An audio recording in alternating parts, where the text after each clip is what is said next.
Hi guys, I'm here with Gary Duville from Duville Home Inspections, and he's going to give us a couple of home inspection pointers in an old house that we're looking at today. So I'll leave it to Gary to go ahead. Thanks, Todd. First thing we're going to talk about are the braided steel supply hoses going to the washing machine.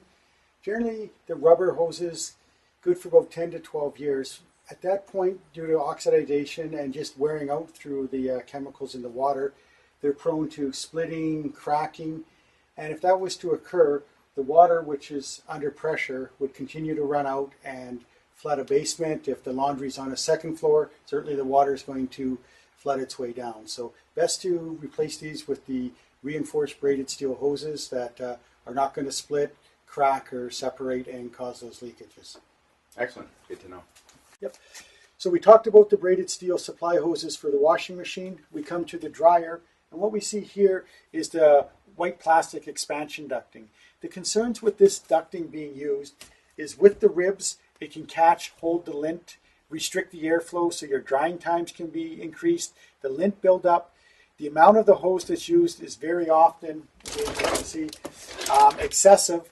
So it gets snaked, restrictions, the lint builds up. The heat of the dryer, if it's not able to push the air out, can cause the lint onto catch fire, combust, the plastic combustible, and there's very often that you will hear about, read about in the news or the papers that there's fires from houses started from the from this plastic expansion ducting with it. So easy solution. This is removed, and they have smooth metal, semi-rigid metal dryer ducting that can be put together very cheaply, very easily, connected up, and it's just like the connection that's over here, just to continue that down with as little material as possible. Quick and safe drying times.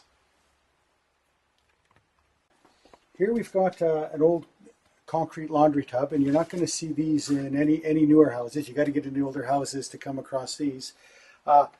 They're great for their day, but over time they do start to crack. And if we take a look here, Todd, we can see a crack that's developing through the concrete, and this will continue to separate and eventually start to leak. The other thing is they are very heavy, cumbersome, and take up a lot of space. So coming across these, it's a case of just age-related item. It's gotten old, it's cracked, it's starting to leak, needs to be replaced, and a simple laundry tub can be put in, or one with a cabinet can be installed to replace that. Now, over here on the heating supply ducting, we can see some whitish tape in behind the aluminum foil tape.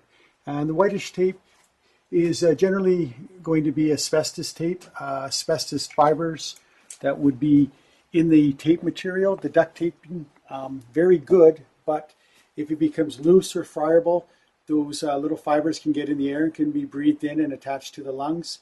So covering them over with tapes, paints can be done. Certainly if there's any demolition work, removal of it, should be done by the specialists, the guys that know what they're doing, how to handle it, and how to prevent any airborne particles from harming anybody in the house. If left alone and in a solid state, is not any immediate risk to anybody. It's when it's disturbed, when it's loose, when it's friable, when the parts can enter the air and then be inhaled in, where the concern comes.